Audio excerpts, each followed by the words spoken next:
Welcome everyone to the India versus USA matchup in Arlington, Texas. On your screen are two prodigies. On your left is Tani. He is an IM from USA. Look at that smile on his face and the excitement. Just 15 years old. On the right is Ethan Vaz, the youngster from India who is just 14 years old, both roughly rated around 2450. This is the second game of the India USA match, and right now USA is leading 1-0 as Caruana beat Arjun Erigaisi in round 1. Tani looking very calm, cool, composed. So is Ethan, but their heart rates on the top tell us how tensed the situation is. There's a huge crowd there, more than 1,000 people, and off we go. Pawn to c4, e6 played by Ethan, knight c3 and d5. He takes, pawn takes, and we have queen's gambit declined with h6. The idea of this move is to stop bishop g5 at some point. Knight comes out to f3, knight f6, and now bishop comes to f4. The bishops are traded, queen takes and e3 to bring the bishop out. Black castles, bishop d3 played, and we reach a position that is kind of interesting how black should develop the pieces. Goes bishop g4, and Tani now castles here. Ethan brings his knight out to d7, h3, takes, queen takes, and c6. So very solid position for black. White is trying for some kind of maybe eventually a minority attack with b4, b5, while black has a lot of space in the center and control on the e4 square. It's now for the first time that Ethan starts to think. Look at his heart rate. He's at 168. He's clearly looking super calm on the outside, but inside a bit stressed out for sure. The rook can come to e8, doubling down the e file.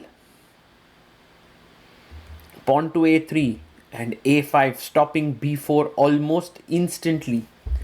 How should white continue here? One idea is to play rook b1 and b4. The other is to put the knight on a4 and then later go to the c5 square. I am not such a big fan of the e4 break here in such positions. He goes rook b1, Tani, and knight f8 by Ethan. He could potentially go knight e6, knight g5 and bring the knight to the e4 square. That could be his idea. Queen comes back to e2. Knight jumps into e6, threatening knight f4, attacking the queen and the bishop. So the queen moves to the c2 square. And now black goes knight g5. The knights are looking at these squares, and the rook could perhaps at some point swing over. Queen is looking here.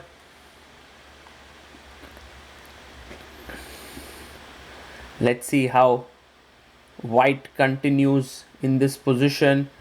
Tani calmly plays knight e2, and his plan is that keep the knights closer to the king so that there's not a huge attack coming. He goes knight f4, kind of allows the move g5. I wonder how strong this is. He goes rook e8. He doesn't really go for the g5 move, but now g5. Look at this, g5, knight d3. Of course this looks really dangerous with knight coming in here, but you have g4 coming up. Bishop f1, knight d7 played here by Ethan, and b4 played, takes, and Tani pauses, which is very interesting because here you can take back with the pawn, try for your minority attack, but you can also take with the rook to attack the b7 pawn. And he does take with the rook, attacking the pawn on b7. Now Ethan has to be careful here. He has roughly an extra minute on the clock, so he's played the opening well. He has an equal position, but Tani has now rook b1 and a very clear plan on the queen side. A move like b5 won't be a great move because of rook c1, and then there's pressure down on the c6 pawn. So that's the reason why knight df6 played here by Ethan. Rook b1 played. And for Ethan, this is a complicated position. Well, you don't want to be going rook b8 and defending this passively. So he goes g5. Love this move. Knight d3, g4 on the attack. On the attack here.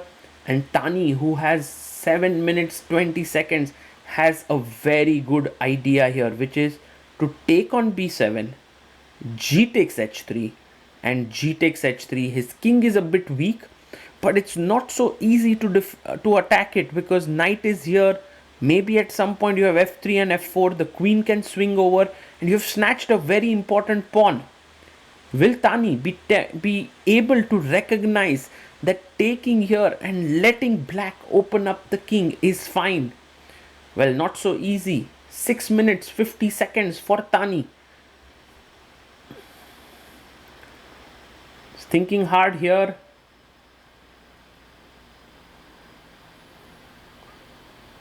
And maybe he goes h4, which is a big mistake. A big mistake here, and Ethan has 7 minutes 50 seconds to figure out how to play here. Let's try to find the winning move. The winning move here is g3, and a very powerful move, because f3 seems like the most logical. And now knight f2 is definitely playable. Takes, queen takes, and rook e3, and black is the one who's in the driver's seat. But there's even a stronger move after f3, which is insanely difficult. Queen d8. And you might wonder, what's the point here? Because after pawn takes knight, rook takes, knight e5. Well, here comes the killer blow, knight g4. And once the queen takes the pawn here, it's game over. It's all over. Knight is jumping into f2. Rook is taking on h4. There is a mate that's happening.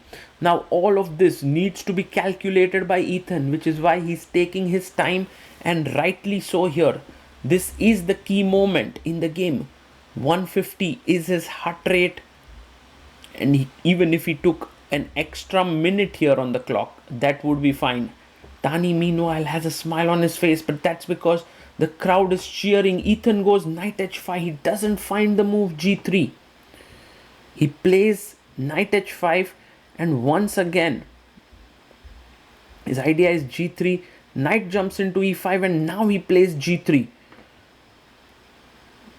And Tani now must be very, very careful, because he's planning to actually take the pawn, I believe. But taking the pawn would mean that after f6, g3 pawn can fall. And so he stops in his tracks here. He doesn't continue with the play. Also, like f6, rook g7, attacking here. Maybe it's not the smartest of idea to take this pawn. He goes f3, pushes the knight away. And Ethan needs to find now the next move. Again, he has extra time on the clock as compared to his opponent, but it's so important to be accurate here. The most tempting move, one must imagine, is queen f6. So you want to take here and checkmate the opponent. Take here. And now the problem is, if you take on h4, I just come back with my knight, attacking the queen and defending h2. So taking on e5. D, queen h4. A mate is threatened here. I move my bishop out, and rook e5. And maybe in this position, it's super complex. We don't know who's winning here. There are some points of sacrifices with knight f4, knight f6 to g4. Too many possibilities here that are possible. And that's the point now. Should Ethan play queen f6? He's trying to calculate. It's such a difficult game that these two youngsters are playing with a time control of 10 plus 0. Tani there just letting out a sigh of relief, or just, getting used to this new atmosphere. It's not just chess, but it's also that there is noise in the crowd. There are your teammates cheering for you. And Ethan now down to 4 minutes 50 seconds, goes knight f2, one of the better moves in the position. And Tani has only one way to continue now, because this is such a huge threat, queen f6 and taking the pawn, that he really needs to bring his queen to f5 to stop that. And he does. He brings his queen to f5. He's preventing black from coming into f6. He's attacking the knight on h5, and perhaps knight g7, queen f4, knight h5, queen f5, knight g7. This should be a draw. This should be a draw here, going back and forth, back and forth. Will Ethan do it? No, he sacrifices an exchange. He takes here and he's telling Tani that I don't want a draw. A draw would mean that the players would then go on to 5-minute segment, because no one gets half a point in this format. Either one player wins or loses. Now, queen is hanging on f5, queen c8 check, king g7.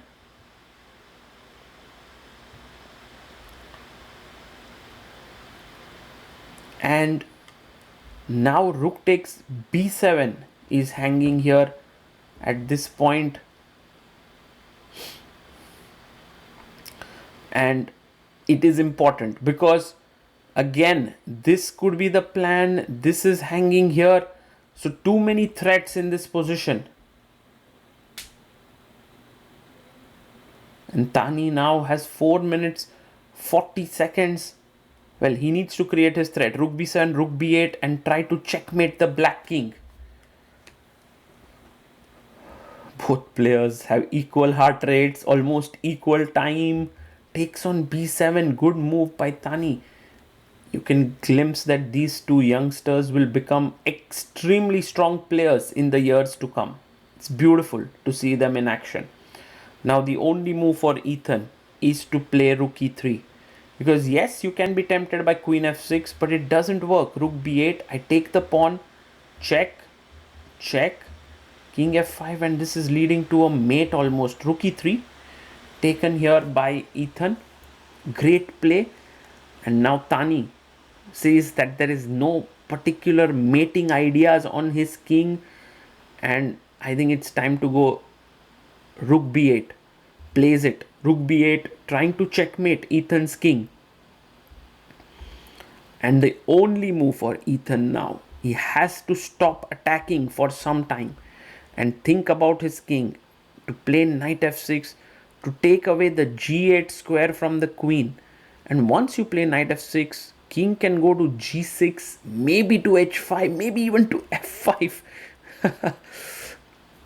And materially, black is doing okay. Positionally also black is okay. It's all about concrete tactics. And look at the time, 3 minutes 30 seconds for Ethan, 4 minutes 7 seconds for Tani. 126 is the heart rate for Tani, 156 is the heart rate for Ethan.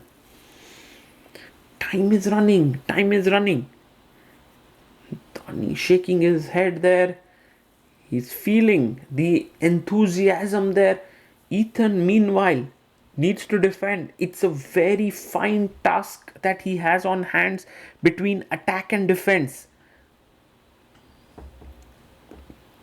Because you could also be calculating something like, can I sacrifice my knight here? Yes, he finds knight f6, the best move. Tani is ready with his move. He gives a check, king g6. And now, if you don't play this well, you are in big trouble. Black is just going to rush his pawns down the board. c5, d4, d3, maybe the d pawn runs down. So Tani needs to be super careful. What is his plan now? And Ethan, heart rate moving up, 163, goes h5. Wow, what a move by Tani. What a move. You can't go king here, check. That would be dangerous. King h5, queen g7. You are worried in this position. Your king looks cornered with rook b4 coming and stuff like that. But actually the king is pretty safe on h5. Also possible here is to go to f5. Let's see what Ethan chooses. He goes king f5. Brave. Brave is the word for the way in which Ethan is playing here. And one must realize now that this is not so easy, this position.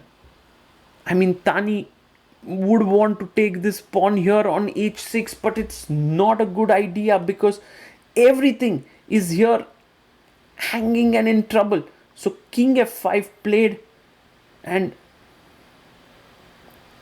Tani needs to figure out, is taking this pawn a possibility? Maybe not. Maybe the rook just moves backwards.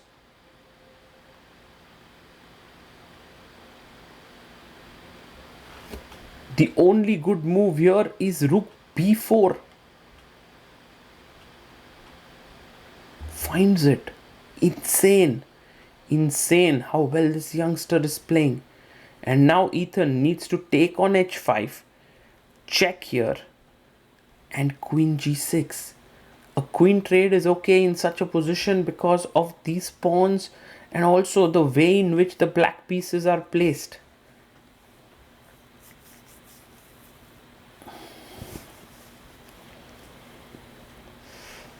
One minute 50 seconds for Ethan Vaz. 2 minutes 30 seconds for Tani. Ethan needs to play. He needs to take it, but he makes a mistake. He blunders with c5 and Tani is like, I think this is wrong because now I can go rook b6. Suddenly my rooks are super active. And this is all that white needs. This is all that white needs. There's also an additional option of taking on h6 to attack the rook on e3.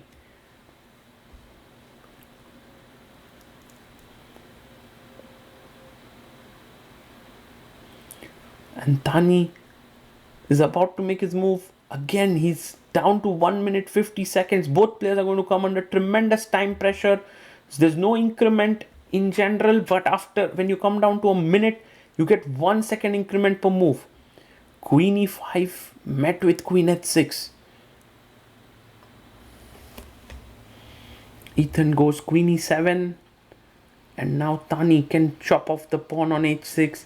There's also queen g7 takes on g3, which is very powerful. He takes on h6. And maybe a big threat now is to take on f6 and take here, but perhaps the queen could come in. It's not so easy. d4 played by Ethan.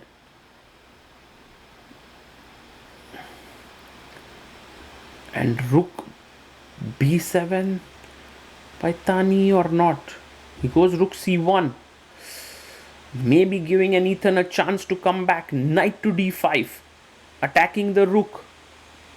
Black has an opportunity. Queen could jump into h4 to threaten a mate. He misses it. He goes rook e6. A big error. A big error because Tani can simply chop off the rook. He takes it. And the problem now is if queen e6, there is this hanging.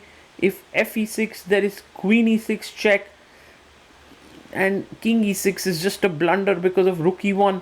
So all in all, it's a lost position now. And Tani knows it. He knows that he's winning. Ethan has 50 seconds. Yeah, it's a tough moment. It's a tough moment for Ethan. He takes with the queen. And Tani chops off rook takes c5. Knight jumps into d5. Offering a trade of queens. Takes it. It's the most prudent decision.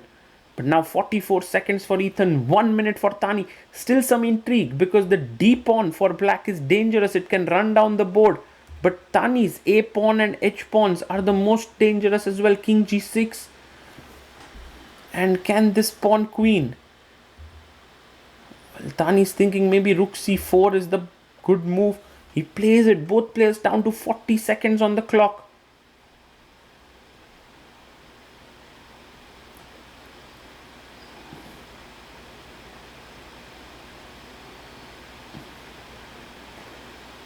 So e5 played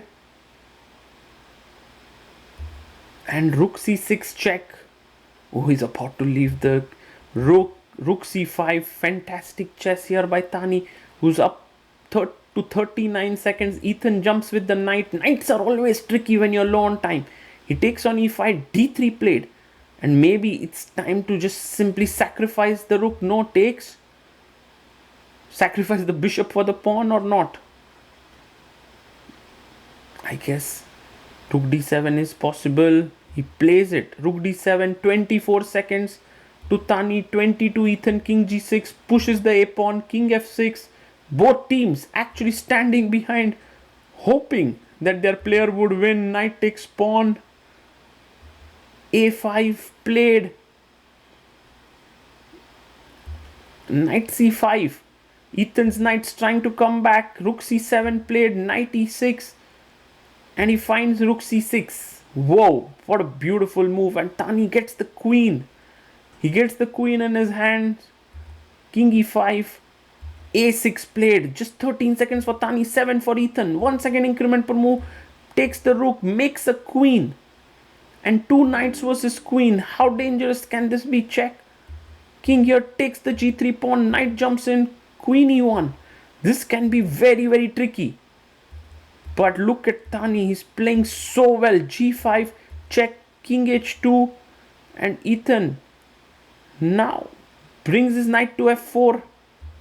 Queen f2 played. King d3 plays queen far away from all the checks. g6 takes on f3. King comes up, takes the pawn. He takes the knight, and now it's queen versus knight. This is winning.